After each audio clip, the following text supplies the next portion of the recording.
Hello, friends. Welcome to the third lesson of the GMAT OG Solution series. In this lesson, we have a combination question which is taken from GMAT Official Guide 2020, problem solving question number 11 from the diagnostic test section. And you can find this question on page number 18. Right, and it's a medium difficulty level question. So let's see, what does the question say? Of the three-digit integers greater than 700, how many have two digits that are equal to each other and the remaining digit different from the other two, right? And you have five answer choices. One of them is correct. We need to solve this problem to find which one of these is correct. Let's see how we can do that. Now, there are a number of ways in which you can go ahead and solve this problem. I'll show you one of the ways. You can try the other ways as well. Right, so what does the problem say or ask you to do?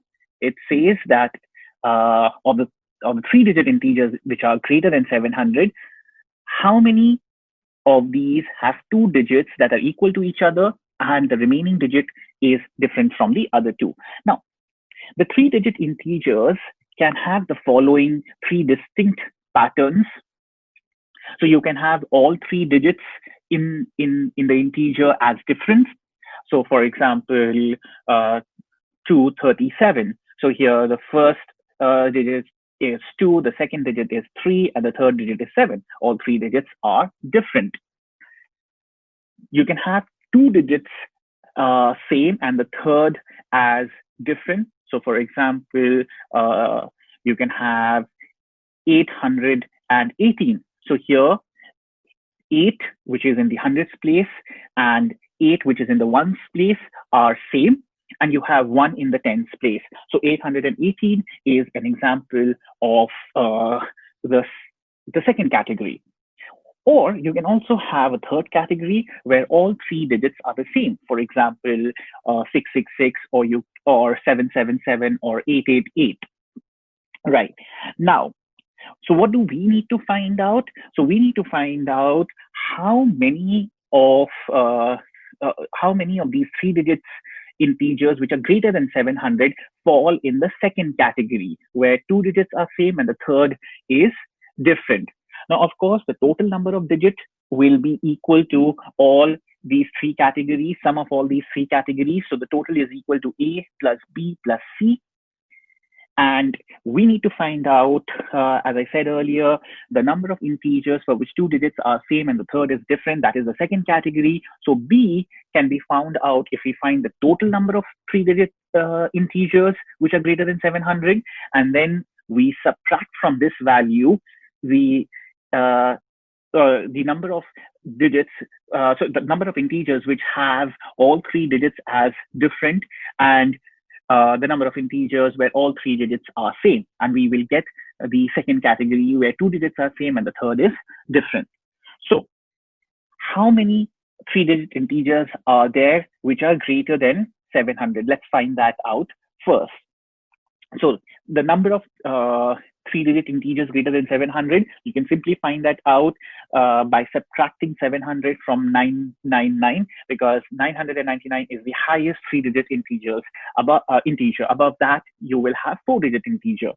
So if we subtract 700 from 999, we get 299. So there are 299 three-digit integers which are greater than 700.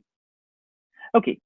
Now we need to find out the number of integers which fall in the first category, that is category A.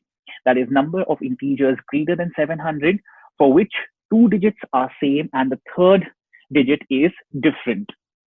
Now, so how can we go ahead and do that? It's basically applying the counting principles. So there are three places which can be occupied in a three-digit integer, right? So the first place here is the hundreds place, the second place is the tens place, and the third place is the ones place, right? Now, how do we go ahead and fill in numbers here? So the hundreds place can be occupied by which numbers? So we want the integer to be greater than 700. So the first, uh, the digit here, first digit here can the digit in the hundreds place can take up only three values, that it can be 7, 8, or 9. So there are just three possibilities here. It cannot take up a value 6, because if it takes 6, it won't be greater than 700. So we can write here that there are three possibilities, right? So hundreds, for a number or for a digit to take the hundreds place, there are three possibilities, right? Now the tens place can take any digit from 0 to 9 except the one that is already taken by the hundreds place value, right? So which means that we have 9 possibilities. So there are 9 digits which the tens place can take up, right? So we can write here that there are 9 possibilities. Now again, moving forward for the ones place, now again, the ones place value can take up any digit from 0 to 9 except the digit that is already taken by the hundreds place value and the tens place value. So we are left with 8 possibilities, right? So the total number of possibilities which we will have here is 216. So the number of integers which are greater than 700 for which two digits are same and the third is different is 216, right?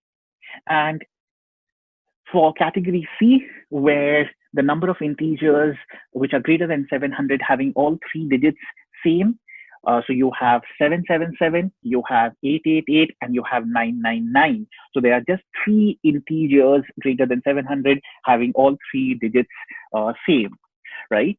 So you have found out the total number of three-digit integers which are greater than 700. We found out category A, where all three digits are different. We've found out category C, where all three digits are same.